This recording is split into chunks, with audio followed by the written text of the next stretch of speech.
কি আপনার যে বিয়ার দাওয়াত দিলাম, হ্যাঁ হ্যাঁ হ্যাঁ কইছেন শৈল বালা না, কয় ফেটটা বালা না, গেছেন না ডায়াবেটিস এই সমস্যা গেছেন না। একটা নাম আয় হ্যাঁ আর যখন নাকি এই যে খতমের দাওয়াত দিছে আজকে যদি হকল তার আগে গিয়ে বেরোছেন, এটা তো কে লাগতো না এই যে দেখছেন আমগর দেশের মানুষ কত খারাপের খারাপ দেখছেন, মাং না খাওয়ানোর লেগিয়া কত চেষ্টা করে, কত কিছু করে, অনেক ফেটও বালা, শৈল বালা, ডায়াবেটিস নাই, কোনো সমস্যা নাই।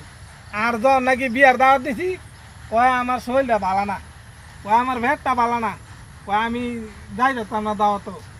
এটা কইছেন? এটা কইছি আরেকটা হলো নানি কই আমি আরেকটা কিনিয়ে মামার আমি মুসলমানি করে না হ্যাঁ। এ দাওয়াত দিলে মুসলিম দাওয়াত যাই না হ্যাঁ। আবার আমনে দিদি আমারে ঘর আইনা দিয়া যান আবার খাইতে আমি এ দেখেন কি অবস্থা, মুসলমানের দাওয়াত যাইয়া খায় না, ভাই তাই না দিয়ে গেলে সুন্দর করে খায়। খাইতে আমি এই যে বিয়ের দাওয়াত দিলাম গেছে না বিয়ের দাওয়াত, আর খতমের দাওয়াতরা সুন্দর করে গিয়ে আগে আগে বেরিয়েছে কাউনে লেগে। খানি লাগতো না দেশের মানুষ মাংনা খাই